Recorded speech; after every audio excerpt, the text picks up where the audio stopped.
ئەم کاتتان باش دوا بە دوای ڕەتکردنەوەیتانەکان لەلایەن دادگای فیدراالیەوە عراق بەرەو کوێ هەنگاو دەنێت دەرفەتە و ئاستەنگەکان لە بەردەم پێکهێنانی حکومەتی نوێی عراقچین ئەمانە بابەت و گفتوگۆی سەرەکی ئەم شەومان دەبن لە بەرنامەی استراتیژ لەگەڵ هەریەک لە بەڕێزان دکتۆر بەشیر خەلیل حەداد جێگری پێشووی سەرۆکی ئەنجومەنی نوێنەرانی عراق و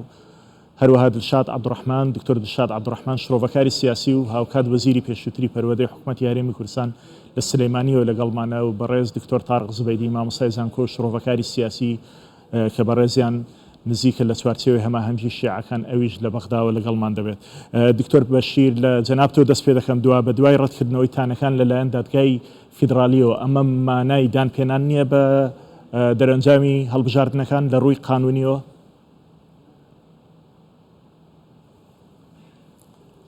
بەناوی خۆی گەورە و میهرەبان سڵاو لە جەنابتان و سڵاو لە هاتوو میوانە بەڕێزەکەت. بەڵێ لە پاشەوەی کە دادگای فیدراالی ئەنجامەکانی هەڵبژاردننی پەسەند کرد ئەمە دەتوانم بڵێم گرێت شوێرەکە تا ڕادەیە کرایەوە و پرۆسەی سیاسی ئێستا هەندێک ئاسانتر بەڕێوە دەچێت و دەچێتە قۆناغێکی دیکەوە. ئەو لایەنانەی کە ناڕازی بوون و تانەشیان دا لە ئەنجامەکان و شەکواشیان پێشکەش کرد بۆ دادگای فیدراالی، بەڵام لە کۆتاییدا خۆشبەختانە گوتیان لەبەر ئەوەی لەگەڵ ئەوەی کە ئێمە تێبینیشمان هەیە لەسەر بەڕێوەچوونی هەڵبژاردنەکە و ئەنجامەکەشی، بەڵام دادەنێین و ڕازی دەبین بە بڕیاری دادگای فیدراالی. ئەمە بەڕاستی هەڵوێستێکی ڕاست و جوان بوو. ئەگەر ئاوا نەبووایە خوا نەخواستە لەوانەیە شەقامی عراقی تووشی فەوزایەک بایە و پرۆسەی سیاسی تووشی داخران بواە و ئەو کات لەوانەیە شتی تونند و توژیشی لێ بکەوت بایە. بەڵام ئەم هەڵوێستی لایەنەکان ئێستاش دەرگای فەوزا هەمووەکانی بەژاوانی لە پرۆسەی بژاردن داخرا بێ دوای ئەم بڕیارە. خۆ دەزانی تاوەکو ئێستاش هەندێک بەڵێ وایە، بەڵام وەکو دەزانن بەڵێ وەکو دەزانن کە لایەنەکانی ئیتاری تەنسیقی ئەوان لەگەڵ ئەوەی کە ڕازیش بوون بە ئەنجامەکە و داواشیان کرد لە خۆپیشاندەران کە بگەڕێنەوە و شەقام چۆڵ بکەن، بەڵام لەوانەیە هەندێک لەوانەیە کە ماون وەکو لایەنێکی کەسی مامەڵەکەن بۆ خۆیان هەر ماون و من تەسەور دەکەم هەندێک یان بەشێک لەو خۆپیشاندانانە هەر بمینێ بەڵام توندوتیژی لێ نەکەوێتەوە. ئەمە دەمینێت تا پێکهێنانی حکوومەت، تا دوای پێکهێنانی حکوومەتیش ئەمە وەکو فشارێک بۆ سەر لایەنەکان یان بۆ هەڵبژاردنیەکێک لەو دوو سیناریۆی پێکهێنانی حکوومەت یان بە زۆرینە یان بە تەوافقی بێ. بەڵێ دکتۆر دڵشاد عەبدوڕەحمان، ئێستا پێدوایە لە دوای سەری ساڵی تازەوە لایەنە براوەکان سەر مەشقی پێکهێنانی حکوومەت بن ڕاستەوخۆ یاخود دەیسانەوە لەوانەیە کێشەی تر لە بەردەم پرۆسەکەدا بێتە پێشەوە؟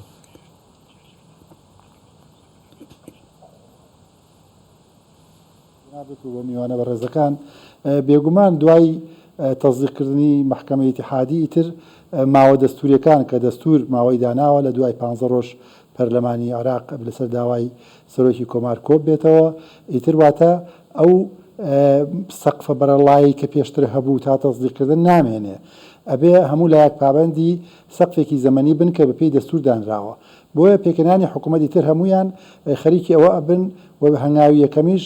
ناونانی سەرۆکی ئەنجومەنی وەزیرانە، واتە لەلایەنی ئەو کتلەیە کە زۆرترین ئەندام لە جەلسەی یەکەمی پەرلەمان کۆکاتەوە ڕابسپێردێەوە ناوی سەرۆکی ئەنجومەنی وەزیران گرنگە. هەموو ئەو لایەنە شیعیانە هەم بە ئیتاری تەنسیقی و هەم بە لایەنی سەدر کە ململانیان هەبووە لە چەند مانگی ڕابردوودا لەسەر ئەوەیە کە کێ ناوی سەرۆکی ئەنجومەنی وەزیران دیاری بکات، کە ئەوەی هەمووشمان پێشبینیەکەین کە ئەوەی ئەو ناوە لە لایەنی تیاری سەدرەوەیان لەلایەن بەڕێز موقتەدا سەدرەوە ناوی سەرۆکی ئەنجومەنی وەزیران بنرێ. ئەوە پێشبینی و چاوەڕێکراوە کە لە ماوەکانی ئایندەدا ئەو پێشبینە بکرێ و ئیتر لێ بەدواوە هەنگاوەکانی حکوومەت ئاسانە بە پێی وەکو هەموو جارەکانی تر دابشکردنی وەزارەت و پۆستەکانە بەسەر ئەو لایەنانەی کە بەشداری حکوومەتی عێراقەکەن چی لایەنی کوردی چی سونی چی شیعەکان. بەڕێز کە تارق زبەیدی کە لە بەغداوە لەگەڵمی بەشێک لەو لایەنانەی کە لە هەڵبژاردنەکاندا دۆڕاون و دەنجیان بەدەستنهێنا ئەو لایەنانن کە چەکێکی زۆر و پارەیەکی زۆر لەس ئەوانەدایە تا چەند دەتوانن ئاستەنجی لە بەردەم پێکەنانی حکوومەت لە عراق دروستکەن و تا چەند دەتوانن ڕێگر بن لە پیادەکردنی دیموکراسی لە عراقدا.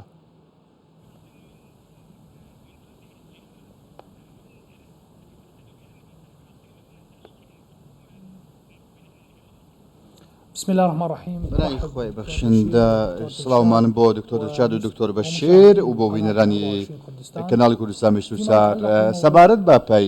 بابەتی لایەنە دۆڕاوەکان ئێمە پێمان وایەکەوە لایەنە دۆڕاوەکان تەنها ئەویان لە بەردەمدا کە ملکەسی بڕیارەکانی دادگای فیدرالی وەنچوت کە بڕیارەکانی دادگای فیدرالی بە گوێرەی دەستور بە گوێرەی مادەی 94 بڕیارەشی مولزەمە جێبەجێکراوە بە هیچ شێوە گەڕانەوەی بۆ نییە دەبێت لایەنەکان پابەندی بن بۆیە لەسەر لایەنە دۆڕاوەکان کە ناتوانانی دەنجی پێوەست بەدەستبێنێ بۆ پێکەنانی حکوومەتکەوە دەبێت لایەنی ئۆپۆزیسیۆن هەڵبژێنن بەڕاستی بەڵام لە هەمان کاتدا لە داهاتوودا ڕەنگە زۆر گۆڕانکاری ڕووبدا ئایا چوارچێوەی هەمانجی دەتوانێت کەوە زۆرینەی کورسیەکان کۆبکاتەوە لە چوارچێوی هاوپەیمانەتێکی لەگەڵ لایەنەکانی دیکەدا ئەمە پرسیارە ئایا چۆن دەتوانن بەم شێوەیە ڕفتار بکەن و کورتەی گەورە پێک بهێنن ئایا ڕەفی سەدر هەر بە ژمارەیەک دەمێنێتەوە یاخۆ لە ڕاستیدا بابەتەکە زۆر پەیوەندیدارە بە بابەتی دانوستانەکانەوە ئایا چۆن ڕوتی سەردەن و چوارچێوەی هەمانجی چۆن لایەنەکانی دیکە دانوستانە لەگەڵ دەکەن چۆن قەناعەتیان پێ دەکەن بە تایبەت لایەنە کوردستانەکان و بە تایبەت سوننەکانە چۆن دەتوانن بەڵێنیان لێوەرگرێن کە جیاواز بن لە بەڵێنەکانی ڕابردوودا سەبارەت بە حکوومەتەکانی پێشوو کە لە ڕابردوو دروستکراون حکوومەتی 2010 حکوومەتی 2014 ئەوانەی کە لە پێکاتی شیعی کە سەرۆکایەتی حکوومەتەنەی کردووە زۆرێک لە ڕێکەوتن کراون زۆرێک لە لێکتێگەیشتن کراون هەندێک لەو لێکتێگەیشتنە جێبەجێ کراون بەڵام هەندێکیان جێبەجێ نەکراون پابەندیان نەبوونە بەڕاستی بۆیە ئێمە پێمان وایە کە لایەنە کوردستانیەکان بکاتەی سونە لە هەمان کاتدا ترسیان هەیە بەڕاستی لە پابەند نەبوون با باڵێنەکان و بەڕێکەوتنەکان کەوا بۆ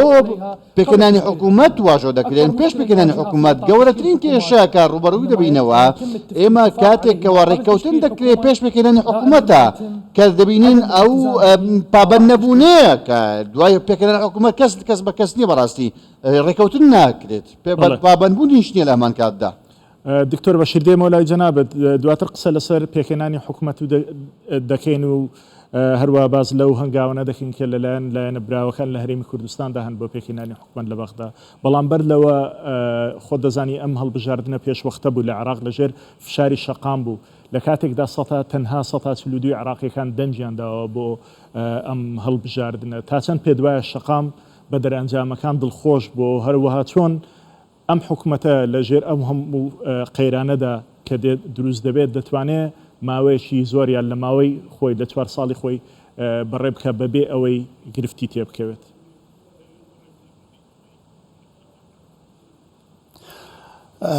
ئەم هەڵبژاردنە پێشوەختەیە وەکو جەنابیشتان ئاماژەتان پێدا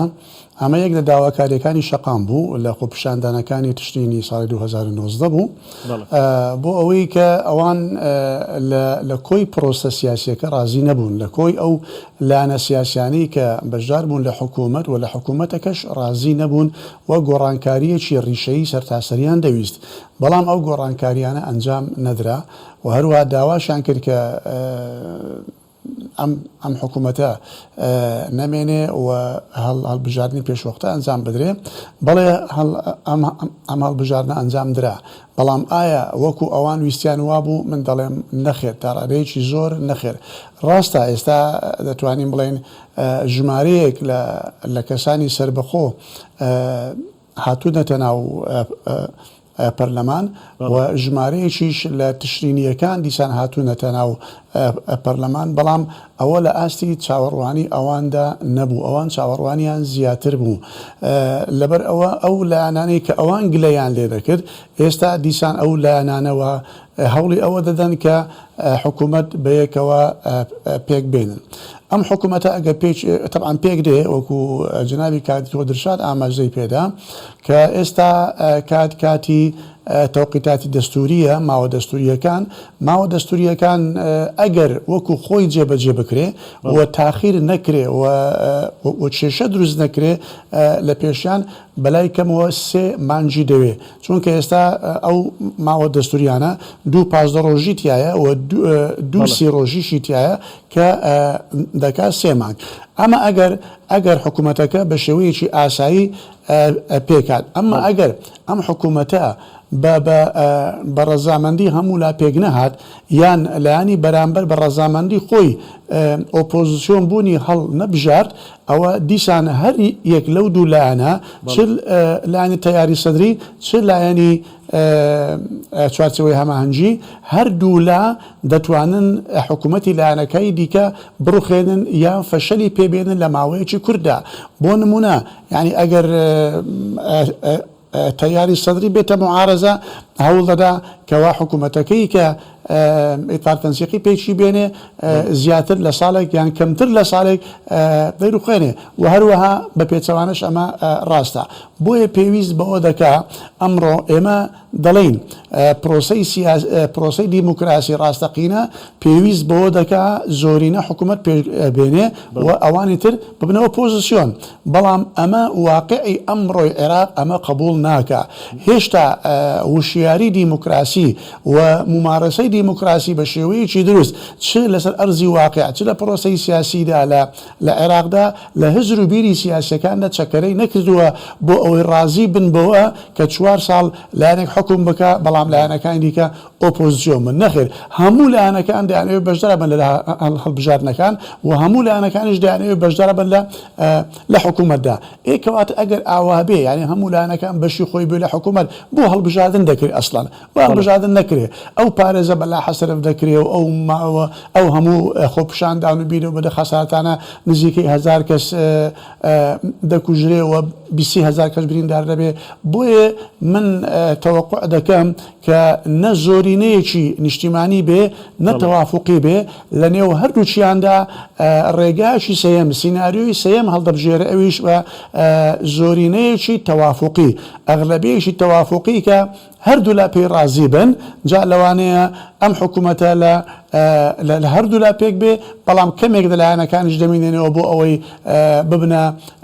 معارەزە و ئۆپۆزیسیۆن بەشێک لە شیعە من دڵنیان دەبێت ئۆپۆزیسیۆن چونکە لە ئێستاوە وەکو دەزانن کە تەیاری حکمە با بڵێن بەڕێز عەمار حەکیم ئەوان بڕیاریان داوا کە بەشداری حکوومەت ناکەن ئەمە لایەنێکی شیعە بەشێکی لە سوننە دیسان ئەوانی با بڵێن تشرینیەکانیان یان غەیری ئەوانیش بەشدار ناوە ئۆپۆزیسیۆن ئەوە تا کوردژنەوەی نوێ لە ئێستاوە دەڵێ ئەمە ئۆپۆزیسیۆنی کەواتە کورد و سوننە و شیعەش هەر یەک بەشێک ئۆپۆزیسیۆنی هەیە خۆی هەیە جا ئەگەر ئۆپۆزیسیۆنێکی گەورەش دروست نەبێ ئۆپۆزیسیۆنێکی ئاوا دروست دەبێت کە بڵێ ئەو ئۆپۆزیسیۆن لە پەرلەماندا هەنووە متابعی کاروباری حکوومەت بکە بەڵام من پێم وایە وەکو باسم کرد سیناریۆی سێیەم بەکاربێ کە زۆرینەیەکی تەوافقیە بە بەراورد لەگەڵ حکوومەتی پێشەوە کاتێکە عادل عەبدولمەهدی هەڵبژێردرا بە سەرۆکی ئەنجومەنی وەزیران لەگەڵ ئێستایە کامیان ئاستەنجی زیاتر بۆ دروست بۆ پێکهێنان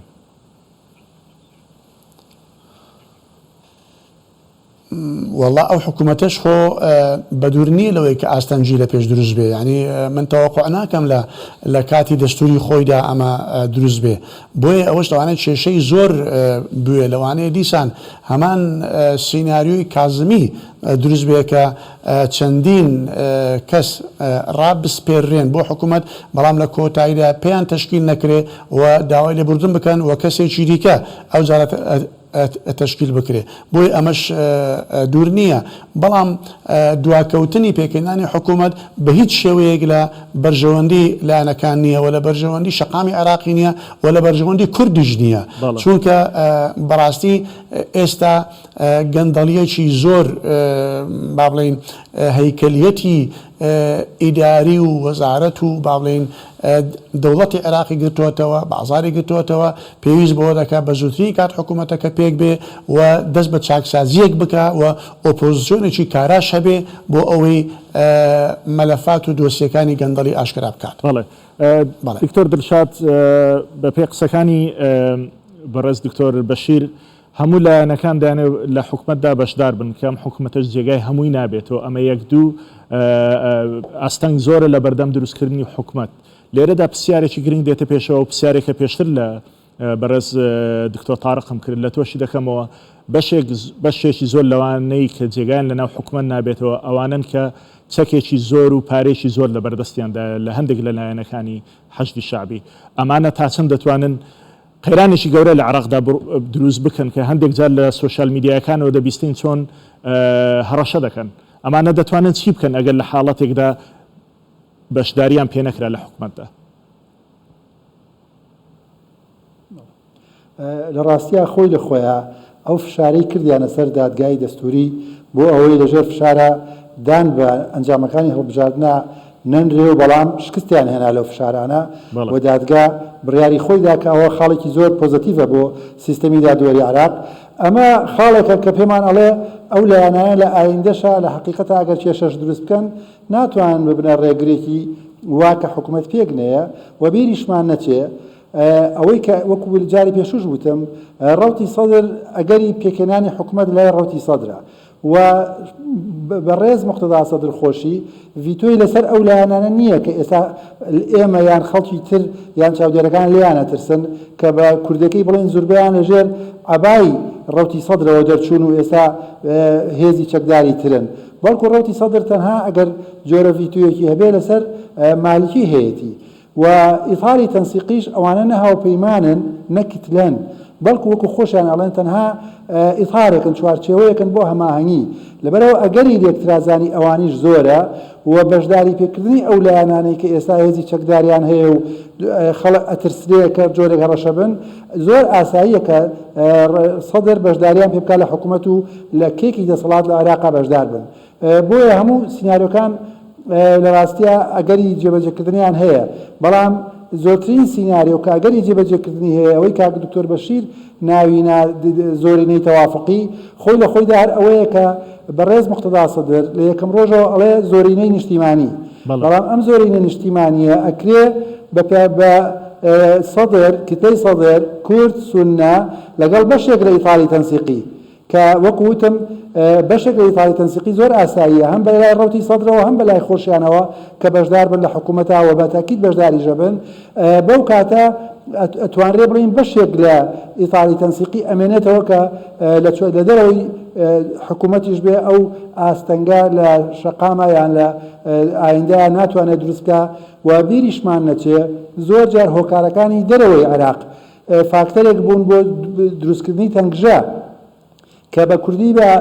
ئاشکرا بێڵین ڕۆڵی ئێران لە هەم پێکەنانی حکوومەت هەم لە دروستکردنی تەنگژەیە لە دە ساڵی ڕابردوو زۆر دیار بووە بەڵام لە ئێستادا ئەویش عێراقێکی ئیستیقراری دەوێەوە پشگیری ئەوە ناکا کە فەوزایەکی تەواو لە عێراقا دروست بێ و حکوومەت پێک نەیە یان شەقام بەڵام ترسن لەوە نیە ئەوانەی کە بەشداریان پێ ناکرێت لە پێکەنانی حکوومەتی عێراق ترسن لەوە نیە ئەوانەی کە بەشداریان پێ ناکرێت لە حکوومەت ئەوانن کە سەر بە جیهاتی دیکەین لە دەروی عێراق و هەروها وەکو وتم پارە و چەکێکی زۆر لە دەستی ئەوانەدا هەیە لە ڕاستیدا ئەوان زۆر باشەزانن ئەگەر بێت و بەشدار نەبن لە حکوومەت نە ئەو هێزیان ئەمێنەکە ئێستا هەیەە و نە لە هەڵبژاردننی ئایندەشا ڕەنگە ئەگەری برنەوەی کورسێکیشان نەمێنێ بۆیە بە شێوە هەر شێوازەکان بەشدار ئەبن ینی ئەوەی کە بەڕاستی بڵێن ئەو جەماعەتی شێخ خزعیالی یان ئەوانەی تر قەیس خزعەلیە ئەوانەی تر من وای ئەبینم کە بەشدارە بن لە حکوومەت و دوور ناکەونەوە لە دەسەڵات چونکە ئەزانن بە بەشدار نەبوونیان ئەپوچێنەوە ئەنجا بیریشمان نەچێ ئەو لایەنانەی کە پشگیریانەکردن لە دەرەوە کە باشکرا بڵێن کۆماری ئیسلامی ئێرانە ئەوان نە هەمیشە لەژێر عبای ئێرانە 100% بڵێن بە قسەی ئەوانەکەن وەنە ئێرانیش لە ڕاستە تەرجیحیانەکە ئێستا کە لە دەرەوەی حکوومەت بن بۆیە بە پێشبینی من ڕەوتی سەدر ناوهێنەری سەرۆکی ئەنجومەنی وەزیران لەلایەن ئەوە بێ و لایەنەکانی فاڵی تەنسیقی بەشداری پێکا لە حکوومەتە مەگەر گروپەکەی بەڕێز مالیکی لە دەرەوەی حکوومەت بمێنێتەوە کە ئەوەش زۆر ئاساییە وەکو کاک دکتۆر وتی هەم کورد معارەزەی هەیە لیستی خەڵک کەنەوەی نوێ لەگەڵ لیستی تشرینیەکان و ئەوانیش ئۆپۆزیسیۆنێک بن ئەمە ئەگەرێکەیە وە بیریشمان نەچێ ئەو خەوە پەمەییان علاقە پەمەیی کە خەڵک وازانێ بە گۆڕینی کابینەکان دێتە دیوە نییە ئەم کابینەیەش پێک بێ هەم کابینەیەکی گەندەڵی وەکو کابینەکانی ترە بێ و هەم ئەم دروشمانی کە بەرز دەکرێنەوە لە بۆ بردنەوەی هەڵبژاردنەکان لە ڕاستیە بەس بۆ گەیشتن بە دەسەڵاتە و ئیتر لە یێدا کە گەیشتنە دەسەڵات دروشمەکان وەلا ئەنرێن و ئەم کێکی دەسەڵاتی عێراق هەرێکەوە بەشی خۆی ئەباو ئەوەی بیری نامێنرێ خزمەتگوزاری و ئەو لە حکوومەتی ڕەشیدە مەگەر لە هەڵبژاردننی ئایندە کاتێک شەقام ئەم جارە زانی کە دەنگەکانی بە فیڕۆناڕوە ئەگەر پاتە هەڵبژاردننی عێراق بەشداری زۆر بکرایە ڕەنگ بوو ئەم کابینەیە ئێستا بگۆڕدرێ بەڵام ئەم کابینەیە هەمان تەشکیلی ئەو کەسانە بەشدارە بن کە لە 2003 حکومی عێراقیان کردووە بیرمان نەچێ خۆ هەم ڕەوتی سەدر هەم لایەنەکانی تر هەمویان لە 2004 و 5 تا ئێستا بەشداری حکوومەت بوون تەنها سەرۆکی ئەنجومەنی وەزیرانەکانە کە ئەم جارش ڕەوتی سەدر ناوی نەناوە تا ئێستا لەبەرەوە پێمان وانە بێ کە ئەم جارە حکوومەتێک پێک دێ دژە گەندەڵیە حکوومەتێکی ڕەشید لە عێراقا دروست دەبێ و ئەو بەرنامانەی کە ڕایان گەیاندووە لە هەڵبژاردنەکانە جێبەجێکەن نەخێر من وای نابینم وایە بینم ئەم دیسانیش ئەم حکوومەتەوە حکوومەتێکە بێ وەکو حکوومەتەکانی تر و کابینەیەک وەکۆکانی تر و دابەشکردنی دەسەڵاتەکانە و شتێکی تری وای لێ سەوز نابێت. دکتۆر تارق بڕیارە سبەی لایەنە شیعەکان لە ماڵی سەدر لە بەغدا کۆ ببنەوە زانیاریتان لەسەر ئەوە چییە و مەرامی یان ئەجەندای ئەم کۆبوونەوەی چییە؟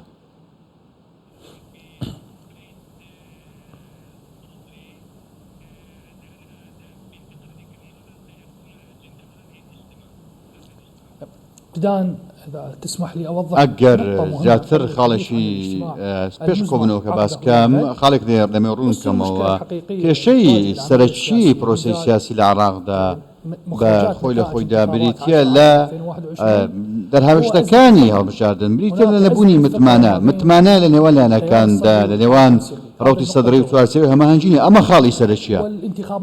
هەڵبژاردننی ئەم دوایە زۆر جیاوازە لە تەواوی هەڵبژاردنەکانی ڕابردوودا بەو پێیکەوە زۆرێک لە هاوکێشە سیاسەکانی گۆڕیوە بەڕاستی هەندێک لەلایەنە سیاسەکان کاتێکەوە بەراوردی قورسایی سیاسی خۆیان دەکەن بە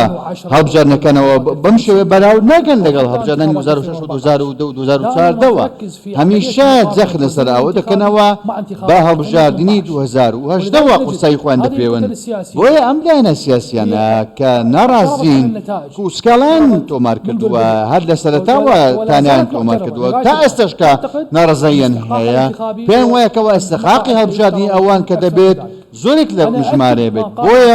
هەروەکو چۆن دکتۆر بەشیرێش گوتی من دووپات لێوە دەکەمەوە خاڵێکی زۆر گرنگێ لێرەدا ئەویش ئەوەیە ئۆپۆزیسیۆنی سیاسی کەوە بەڕێز دکتۆر بەشیر باسی لەوە کرد ڕۆڵی ئۆپۆزیسیۆنی سیاسی ئێمە کێشەیەکی ڕاستەقینەمان هەیە کەوا ڕۆشنبیری دموکراتیتمان کێشەمان هەیە زۆرێک لە نخبە سیاسیەکان هەست بە ئۆپۆزیسیۆن ناکەن گرنگی ئۆپۆزیسیۆنی سیاسی ناکەن لە کاتێکدا ئۆپۆزیسیۆن بریتە لە حکوومەتی سێبەر زۆر گرنگە لە دیموکراسیەکاندا هەبێت لە سیستەمە پەرلەمانیەکاندا زۆر کاریگەرە لە حکوومەت خۆی لە خۆیدا ئۆپۆزیسیۆن زۆر کاریگەرتر لە حکوومەت ئۆپۆزیسیۆنی سیاسی دەتوانێت کەەوە متمانە لە حکوومەت وەربگرێتەوە دەتوانێت ببێتە حکوومەتی جێگرەوە ئەمە کێشەیە ڕاستەقینەیە کە ئێمە ڕوبەڕووی بووینە لە عێراق بۆیە هەمووان دانەوێت کەوا بەشداری حکوومەت بکەن هەمووان ئۆپۆزیسیۆن ڕەت دەکەنەوە ئەمە کێشەکەی سەرچەکەیە چونکە پێیان وایە کە ئۆپۆزیسیۆن بوون بەمانای پراوێز خستن دێت لە ڕاستیدا ئەمە وانە ئەمە تۆمەت نییە بەڕاستی ئۆپۆزیسیۆن بابەتێکی زۆر گرنگە زۆر گرنگە لە وڵاتان و هەندێک لایەن ئۆپۆزیسیۆن بوون ڕەت دەکەنەوە چونکە پێیان وایە کەوا قد يخسره ڕەتی بدەن ڕەنگە زەماوەری خۆیان لە دەست برن لە داهاتوودا هەندێک لانی سیاسی وای بیر دەکەنەوە وای هەزر دەکەن پێیان وایە کەوا ئەگەر ببنە ئۆپۆزیسیۆن ئەوە زەماوەری خۆیان بەڵام لە ڕاستیدا ئەمە وانە لە وڵاتێکدا کە یاسا سەروەربێ لە وڵاتێکدا کە دیموکراسی پاشخانێکی گەورەی هەبێ لەم عێراقەیە کە وەکۆی دکتۆر دڵشاد باسی دەکا لەو هەموو گەندەڵیە و ئەو حکوومەتەش دروست بێ هەمان گەندەڵی جاران دەکاتەوە ئەمەیان پرسێکی دیکەیە بەڵام لە وەڵامی پرسیارەکەمدا سبەی بڕیارە بەشێکی زۆر لەلایەنە شیعیەکان لە ماڵی سەدر کۆببنەوە زانیاریت لەسەر ئەمە هەیە پێمان بڵێ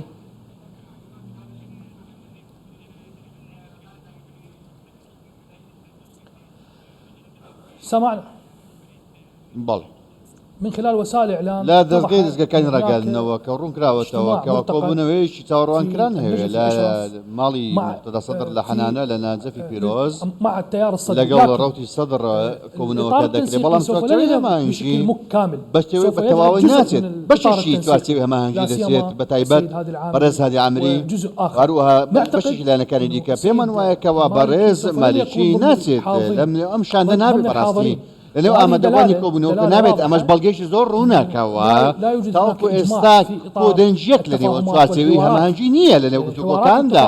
ئەو گفتوگۆ لێ تەگەشتنی پێویستی بە سینفراوانی زیاتر هەیە پێویستی بە قبولکردن هەیە ئەمە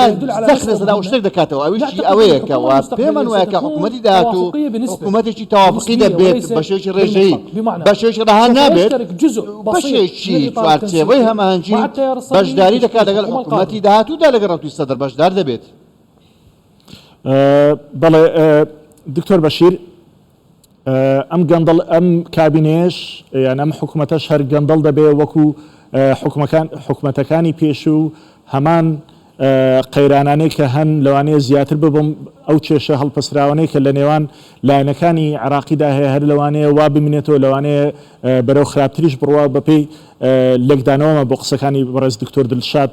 ئەوەیە کە تۆ هیچ هیوایەک لەسەر ئەو حکوومەتە هەڵدەستنی کە لە بەردەم دروستکردندایە بێگومان ئەو حکوومەتەش نابێتەوە حکوومەتەی کە خەڵک چاوەڕوانی دەکا و شەقام چاوەڕوانی لێ دەکا یان ئەو گەندەڵیانە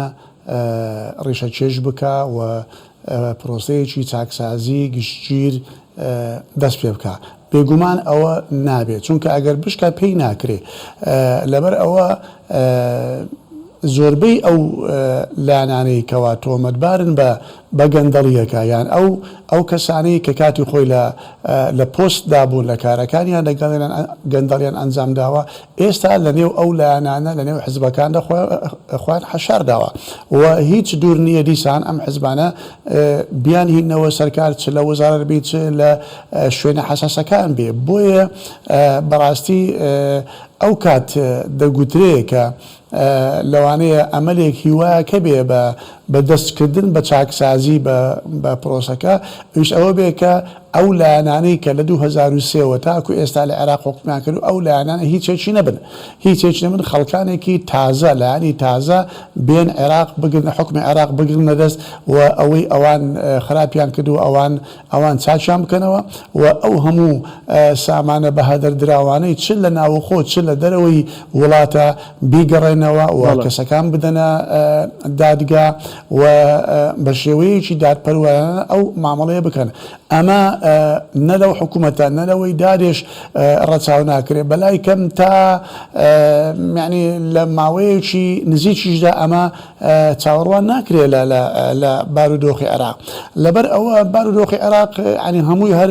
بەدەست عێراقیەکانەوە نییە یعنی ئەمە وەکو حقیقەتێک دەبێ بڵین تا ئێستاش هەژمونی وڵاتانی ناوچەکەی دەوروبەر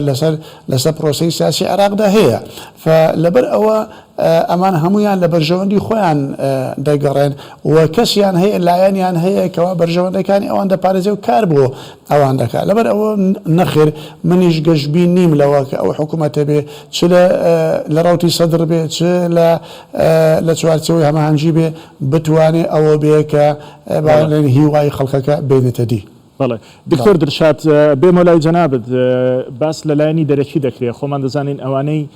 باڵادەستن لە گۆڕەپانی سیاسی لە عێراقدا ئێران و ئەمریکایە ئەو لایەنانەی کە زیاتر وەلایان بۆ ئێران هەبوو لە هەڵبژاردنەکەدا دۆڕاون ئیتر ئەوە دەستەوی وەستان دەوەستن و هیچ ناکەن یان ئێران تاو لەبەرەوەی لە ئەو لایەنانە دەنجیان هێناوە هیچ دەستێوەردانێک لە کاروباری عێراق ناکە لەمە دووە؟ کاکە دکتۆر نارۆ ئەو لایەنانە ئەوەی پیان کرا بۆ ڕێگرتن لە تەزیکردنی ئەنجامەکان کردیان خۆپیشاندانیان کرد هاتنە ناوچەی سەوز هەڕاشیان لە سەرۆکی ئەنجومەنی وەزیران کرد ئەمانە هیچی دایی نەیە و لە دواتری شاوەکو وەڵامی پرسیاری پێشوش وتم دادگای عێراقیش بەڕاستی بە زۆر بە جورئەتەوە تەزیقی کارەی کرد بەڵام ئەمە مانای ئەوە نییە ئیتر ئێران هەر عێراقی لەگەڵ ئەوانە نەبووە ئێران عێراقی لەگەڵ ڕەوتی سەدریشا هەیە لەگەڵ لایەنەکانی تری شیعەشا هەیە و لەگەڵ هەموو لایەنەکانە عێراقی هەیە بە جۆرەکان لەگەڵ لایەنێک ڕەنگە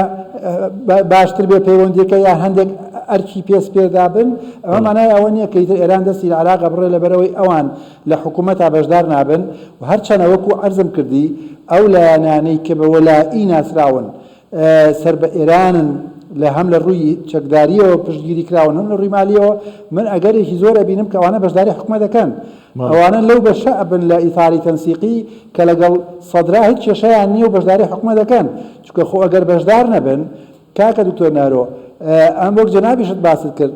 سیستەمی ئۆپۆزیسیۆن بوون لە وڵاتێکە کە یاساتی یاسەروەر بێ کە موسسات ئەکتیڤ بن تەواو بن بەڵام لە عێراقێکا کە ئەو موسساتانەی کە لە 70 ساڵی ڕابردووشا دروست بوون ئێستا هەڵ بەرەو هەڵتەکاندن ڕۆشتون و شتێک نەماوە پێی بڵێ سەروەری یاسا ئەوەی لە دەرەوەی دەسەڵات بێ ئیتر لە ڕاستیە بە ماوەی 4 ساڵا پوچێتەوە چونکە شەرەیانی مانەوەی بریتی بۆ لەو دەستکەوتە مادیانەی کە بە شێوەیەکی ناشەرعی لە بەشداربوون لە حکوومەتا دەستی کەوتووە بیرمان نەچێ هەموو وەزارەتەکانی ژنەی اقتصادی تیا بۆ لایەنێ و حیزبانەوە ئەو وەزارەتانە کردراون لە ڕابردوودا و ئەندام پەرلەمان و ئەیبینین ینی هەمومان بیستومانە ئاگادارین بۆیە بەشدار نەبوونی حیزبێک لە حکوومەتە واتە وشکردنەوەی سەرچاوە داراییە ناشەرعیەکانی کە ئەوەش هۆکارێک بۆ بەدەستێنانی دەنگە ئایندەشە بۆیە ئەگەر بێت و مقتەدا سەدر بەشداریان پێ بکات بەشداری ئەبن و تەنها کەسێک کە بەشداری پێناکە مالیکیە یعنی کە مالیکی ناچێت بۆ حەنانە سبەینێ یا ئەمڕۆ لەبەرەوەی مقتەدا سەدر ئامادە نەبووە پێشوازی لێ بکات لە ڕاستیە لایەنەکانی تر بە خۆشحاڵیەوە ئەچن بۆ حەنانە و بەشداریش دەکەن لە حکوومەتە و ئەو زۆرینە نیشتیمانیەی کە مقتەدا سەدر ناوی ئەنێ ئەبێ بە زۆرینەوەیەک لە ڕەوتی سەدر کورد بە یەکێتی و پارتی بێگومان کورد لەبەرەوەی نەوەی بەشداری ناکا و سونەکان بە هەردوو لایەنەوە هەم تەقەدوم هەم عەزم و بەشێکی زۆر لە تەیاری تەنسیقی ماعەدا مالیکی بەڵێ بەڕێز تارق لە بەغداوە کە لەگەڵمی پێت وایە ئەم جاریان بە ئەو پرسیارەی لە بەڕێز دکتۆر دڵشاد کردم لە تۆشی بکەمەوە دکتۆر تارق پێت وایە ئەم جاریان ڕۆڵی ئێران لە پێکەنانی حکوومەت لە عێراقدا چی دەبێت ئەمە خاڵێکیان خاڵی دووەمیانەوەیە ئەو هێرشانی کە بەردەوام دەکرێنە سەر هاوپەیمانەکان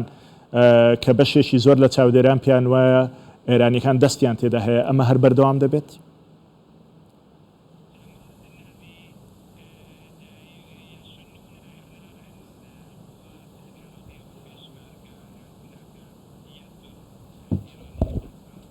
فيما يتعلق بالسؤال الأول سەبارەت بە پرسیاری فيما يتعلق یەکەمت بإيران سەبارەت بە وفكرة ئێرانەوە إيران و بیرۆکەی ئێران تعامل إيران مع مامەڵەی ئێران لەگەڵ عێراقەوە پێمان وایەکەوە ئێران وەکو بیرۆکەیەکی گشتی مامەڵە لەگەڵ کەسایەتەکان ناکا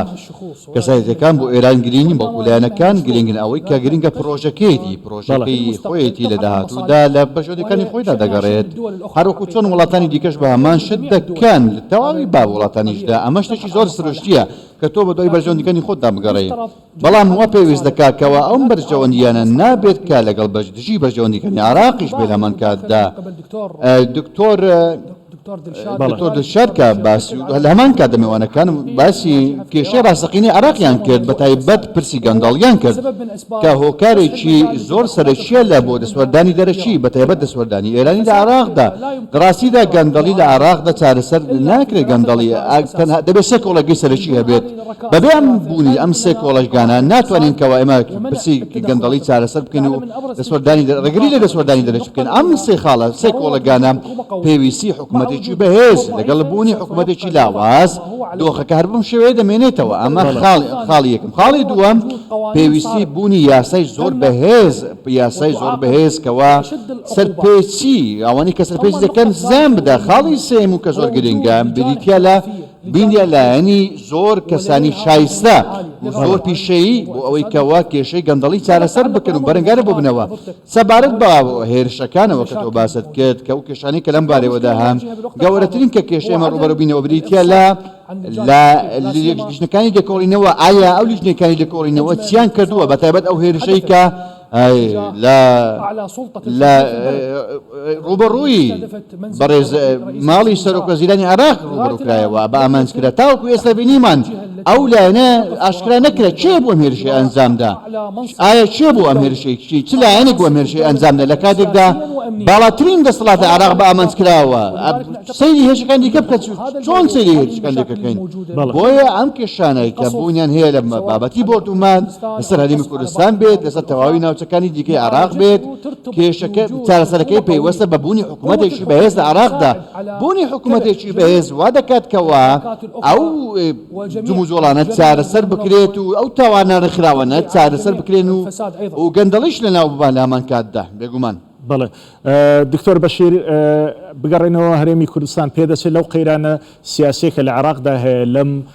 جیاوازی و جیاکاریەکە لە ناو هێزە سیاسەکانی عراقدا هەیە سەرڕای ئەو جیاوازەی لە ناو ماڵی کوردیش هەیە بەڵام بە بەراورد لەگەڵ لایەنەکانی دیکە لە عراقدا پێدەچێت ئێمە لە هەمیان ئەم جارە یەکگرتووتر بین پێت وایە ڕۆڵمان چی دەبێت لە پێکەنانی حکوومەت لە عراق ئەم جارەیان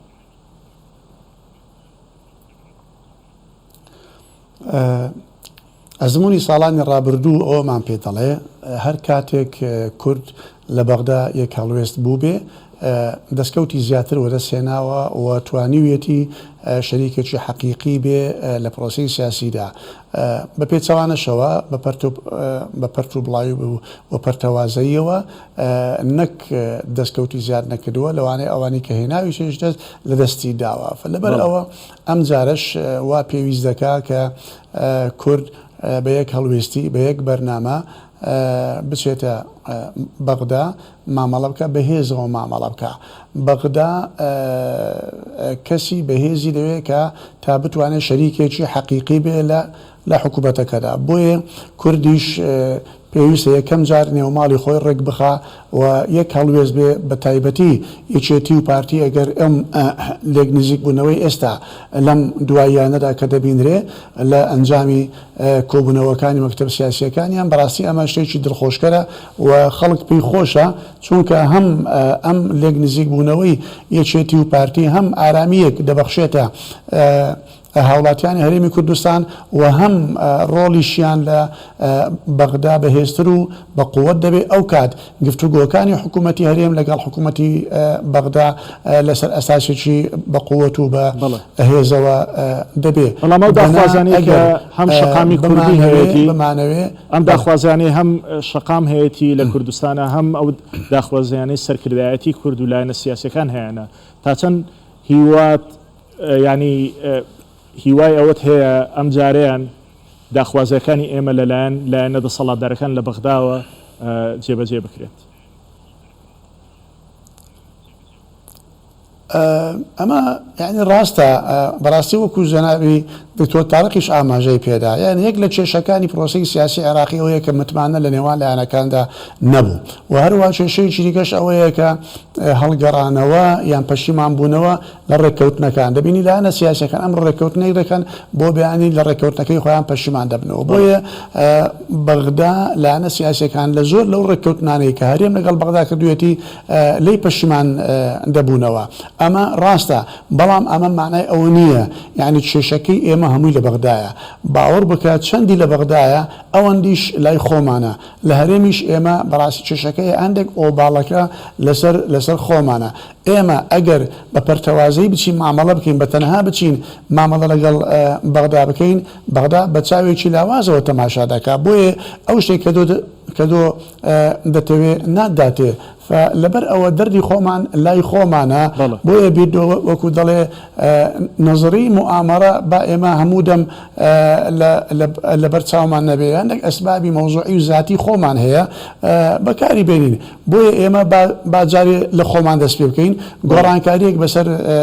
وەعی خۆمان دابینین دەستێک بە نێوماڵی خۆمان دابینین ڕێکی بخەین چاچی بخەین و لایەنەکان لەگەڵ خەڵک ئاش بکەینەوە ئاش لەگەڵ ینی خەڵک لەگەڵ حکوومەت ئاشت بکەینەوە ئەو جارە بە نیەتێکی باش و چاک و بەهێزەوە بتوانین بچین لە بەغدا مامەڵە بکەن و ئەم جارە دیسان لە گفتوگۆکان خۆ دەکرێت هەندێک شت لەسەر ئەو لایەنەی کەوا حکوومەت پێگرێنێ یعنی فەرز بکرێت بۆ نمونە ئێمە پێویستیمان بە هەندێک یاسا هەیە بە هەندێک دام و دەستگایە کە بە یاسا دابمەزرێ هەندێک یاسای دەستوریمان هەیە تاکو ئێستا جێبەجێ نەکراوە یاسای دەستوری ئەوانن کە دەستور ئاماژەی پێکردووە ئەمە دەبێت بە یاسا ڕێک بخرێ نزیکەی 40-50 لەو یاسا دەستوریانە تا ئێستا یاسای بۆ دەرنەکراوە ئەنجومەنی فیدرالی یاسای نەوت و گاز کە ئەمانە دوشتی زۆر گرنگن بۆ هەرێمی کوردستان ئێمە ئەگەر بتوانین جەختێکی ئاوا لەسەر لایەنەکان بکەین و ئیلزامیان بکەین بەوەی کە یاسای ئەنجومەنی فیدرالی بکەوێتە باڵێن دەربچێنرێ لە پەرلەمانی عێراقدا و بۆ زانیاری جەنابیشت نوێنەرانی کورد ئێمە نوێنەرانی کورد توانیمان کە پێشنیاری یاسایەک بۆ ئەنجومەنی فیدرالی پێشکەش بە سەرۆکاتی پەرلەمان بکرێ بەڵام بەداخەوە لەبەر ڕێک نەکەوتنی لایەنەکان ئەمە نەچووە بواری جێبەجێکردن و کاری لەسەر نەکرا بۆیە کورد دەتوانێت ئەمڕۆ لە خلالی گفتوگۆکان یەک لەو شتانەی کە داوا دەکە ئەم یاسایە هەروە یاسای نەوت و گازیش کە زۆر لە کێشەکانی نێوان هەرێم و بەغدا چارەسەر دەکات زۆر لەو کێشانەی کە پەیوەستە بە نەوت و بە بودجە بە پشت شەریمی کوردستان یاسای نەوت و گاز ئەم کێشەیە چارەسەر دەکات و پێویستیمان بۆ نابێ ئێمە هەموو کاتووە لە هەموو ساڵێکدا دەبێ وەرە شاندی حکوومەت هێرن بچێتە بەغدا و چەندین ڕێککەوتن بکرێ و ڕێککەوتنەکان لە پاشان جێبەجێ نەکرێ ئەمە یاسا بە یاسا ماف و شێوازی دەرهێنان و فرۆشتی نەوت جێژیر دەکرێت دکتۆر دڵشاد من هاوڕام لەگەڵ قسەکانی دکتۆر بەشیر کە بەشێکی زۆر لەو داواکاریانەیە کە کورد لە حکوومەتی عێراقیەتی پێویستە سەرەتا لە ناوماڵی خۆیدا یەکلای بکاتەوە و بگەنە دەرەنجامێک بەڵام ئەوەش لە هەمان کاتدا ئەوەشمان بیر نەچیانی لەو کاتانی کە سەرکردایەتی کورد زۆر بەهێز بووە لەو کاتانەی کە ئێمە زۆر یەکگرتوو بووین لە بەغدادا بۆ نمونە لە کاتێک کە مالیکی بوو بە سەرۆکی وەزیران لە عێراق و کاتە ئێمە لێک تێگەیشتنێکمان لەگەڵ ئەوان هەبوو بەر لە دروستکردنی حکوومەت لەسەر 12 خاڵ ڕێککەوتین لەوانە مادەی 140 لە دەستوردا هەموو ئەو یاسایانەی دیکەش کە قسەی لەسەر دەکرێت هەموو بابەتانەی بودجەش کە پەیوەستن بە بودجە ئەمانە هەمووی ینی هەماهەنگیەک هەبوو بەڵام کاتێک کە دەسەڵات دەگرنە دەست ئەم شتانە پەیڕەو ناکرێت جا چۆن دەتوانێت ئەم جارە هیوات هەبێ بەو حکوومەتەی کە لەم دۆخە قەیرانیاوی دێتە سەرکار مافەکانی کوردستان و گەلی کوردستان پێشێل نەکات لە ڕاستیە کاکە دکتۆر نەهرۆ ئەبێ واقعی بین و ئەبێ ئەو ڕاستیانەی کە هەنوەکو خۆی ببینین وەکو بەڕێز دوتت لە بەهێزترین کاتا من شایدی قسەیەک ئەدەم کە ڕەوانشاد مامجەلال کە هەمومان ئەزانین بەهێزترین کەسایەتی کورد بووە کە لە عێراقا ڕۆڵی هەبووە و بۆ دوو جار سەر کۆمار بووە خودی جەنابی لە دانیشتنێکە کە من بەشدار بووم تیایدا کە باز لە حکوومەتی عراق کرا و جنابی سەر کۆمار بوو وتی برادەرینە خوشکان ئەگەر وا ئازانم چکە خوشکیشی لێ بوو وتی حقیقەتێکەیە پێتان بڵێم ئێمە هاوبەش نین لە حکومی عراقە ئێمە بەشدارین من ئەو دەقەم نووسی ئەنی ئەمە دەقی قسەی ڕەوانشاد مام جەلالە و بە حزوری ژمارەیە کە لە نزیکەی 20 هەواڵە بوون لە کۆبنەوەیەکی تایبەتی حیزبیا لە خولی دووەمی سەرۆکۆماری جنابی مام جەلال پێش نەخۆشکەوتنی ئەمە جنابی مام جەلال کە وەکو وتم کەسایەتێکی بەهێز کە ئەو کاتە یەکێتی و پارتی اتفاقی استراتیجیان هەبوو و پشگیری تەواوی پارتی لە بەڕێز مام جەلالەکرا ئەوە ڕۆڵ بوو ئەی لە ئێستادا کە وەکو بەڕێزی شت ئاماژە بێدا تەنها جارێک ڕێکەوتن کرابێ بۆ پێکەنانی حکوومەتی عراق ئەو ڕێکەوتنە بۆ کە لە 2010 مالکی هاتنە هەولێر و لە ژێر سەرپەرشتی بەڕێز مەسعود بارزانیدا ڕێکەوتنەکە کرا بۆ جێبەجێ نەکرا دوای ئەوە سێ کابینەی تر پێک هاتووە ئەسڵەن ڕێکەوتن لە نێوانی کورد و پێکهاتەکانی حکوومەتی عراقیان نەکراوە بۆ پێکهاتن ڕێکەوتنێ نەکراوە لە بین یەکێتی و پارتی بەیەکەوە بچن لەگەڵ عەبادی و دواتر لەگەڵ کازمی و لەگەڵ پێش ئەویش عادل عەبدولمەهدی ڕێکەوتن بکەن بڵێن ئێمە بەم ڕێکەوتنە دەینە حکوومەتەوە نەخەیر ئەو ڕێکەوتنانەی کە کراوە لە بین یەکێتی و پارتیا تەنها بۆ بەیەکەوە چوون بەڵام بۆ دابەشکردنی پۆست بووە بۆ ئەوەی ئەو پۆستانی کە بۆ خۆیان بە باشی ئەزان و بە سیادی ئەزانن یا بە شتێک وەری بگرن بە ناوی کوردەوە بۆ خۆیان بەڵام ڕێکەوتنیان نەکردو لەسەر ئەوەی پێویستە موچەی پێشمەرگا وەکو موچەی سەربازی عراقی بێ ڕێکەوتنیان نەکردو لە بەرەوەی مادەی 140 لەبێ لە جۆزەرێکی تری زەمەنیا جێبەجێکرێ ڕێکەوتنیان نەکردو لەسەرەوەی پێویستە وەکو ئەو یاسانی کە بەڕێز کاکە دکتۆر بەشیر ئاماژەی پێدا لە ماوەی 4 ساڵدا جێبەجێکرێ نەخەیر هیچ ڕێکەوتنی سەر نەکراوە بۆیە ڕاستیا من بێومێدم هەم لە ئەو طبقە سیاسی کە لە عراقا حکومەکە باوەڕ و قەناعەتێکی وای هەبێ ئەو مافەڕەوایانەی کە خەڵکی کوردستان هەیە ئەترافی پێ بکا و دانی پێ بنێ و هەم بێومێدم لە ڕاستیا لە ئەم وەزعی کە ئێستا لە یەکێتی و پارتی تیا هەیە بتوانن بچن ڕێکەوتنێ بکەن لەسەر بۆ پێکەنانی حکوومەت پێش پێکەنانەکە ڕێکەوتنەکە ئەو شتانەی تیاابێت کە ئێمە باسمان کرد بەڵکو دەچن ینی کۆبنەوەیان کردووە دەچن بەڵام دەچن بۆچی بۆ ئەوەی بەیەکەوە بچن زۆرترین پۆست وەربگرن لە بەغدا کە بەڕەوایی دەزانن بۆ خۆیان و لە حقیقەتەوە پۆستانە ڕۆڵێکی ئەوتویان نەبوو بۆ خەڵکی کوردستان با بین تەقیمی بکەین ئەوە کاکە دکتۆر بەشیر خۆی لەوێ جێگری سەرۆکی پەرلەمانی عراق بووە سەرۆکۆمارمان هەبووە چەندین وەزیرمان هەبووە کامیان بە هەمویان چیان توانیوە بکەن لە بۆ بەدەستێنانی ئەو مافانەی کە مافی سەرەتایی خەڵکی کوردستان لە حقیقەتە لە جگە لەو چوارچێوەیە کە لە لانی کەمی مافەکان لە شێوەی فێدرالی بە خەڵکی کوردستان دراوە ئەوە ئابینی ناوچەکانی مادەی 140 وەزعیان چۆنە ئەوە ئابینین هەموو مانگە 200 ملیار دێیان نایە ئەوە ئابینین موچەی وەزارەتی پێشمەرگە بۆ جێ وەزارەتی پێشمەرگە کە لە 2005 ئەبووایە حکوومەتی عراقی بیدا نەیداوە باشە کەوابێ ئەو ئیتفاقیانێک کە یەکێتی پارتی کەن بۆ وەرگرتنی پۆستەکان لە حقیقەتە بۆ دەستکەوتنی کۆمەڵێک امتیازە و ڕۆڵێکی ئەوتۆیان نەبووە لە بەدەستێنانی مافەکانی خەڵکی کوردستان بۆیە من لە دیسانەوەڵێم ئومێدێکی ئەوتۆم نییە بە تایبەتیش کە وەکو جنابی شدوتت ئێمە لە ناوخۆی هەرێمی کوردستان متمانەی خەڵکی کوردستان بە طبقە سیاسەکەی هەرێمی کوردستانیش نەماوە سەدا هەفتای خەڵکی کوردستان بایکۆتیدا هەڵبژاردنەکانی کرد دەیان هەزار ئەندامی پارتی دەیان هەزار ئەندامی یەکێتی و هەزاران ئەندامی دەیان هەزاری گۆڕان دەیان نەدا بەم حیزبانە باشە کەوابێ متمانە لە نێوانی ئەم طبقە سیاسیش نەماوە چۆن متمانی خەڵکی عراق بە طبقە سیاسی ئیسلامە شیعەکەی عراق و سونیەکەی نەماوە لە هەرێمی کوردستانی شارە ڕاستیان نەماوە بۆیە ئومێدەکان لاوازن دڵیام لەو پرسیارێکە لە کردت پەیوەست بوو بە دکتۆر بەشیر وەڵامی دەبێ بەڵام من دەچمە لای بەڕێز دکتۆر تارق کە ئەو پرسیارەی لێ بکەم کە داخوازەکانی مافی گەلی کورد گەلی کوردستان و لایەنە سیاسەکانیش لە عێراق چەند خاڵێکی گرنگن لەوانە مادەی 140 لەوانە یاسای نەوت و گاز و لەوانە بودجەی هەرێم لە حکوومەتی فیدرالیدا تا چەند پێ دوایە ئەم جاریان کە کورد ڕۆڵێکی سەرەکی لە دروستکردنی حکوومەتدا دەبینێ بتوانێت قەناعەت بەلایەنی دەسەڵاتدار بکات لە بەغدایە کە جێبەجێی ئەم داخوازیانە بکات.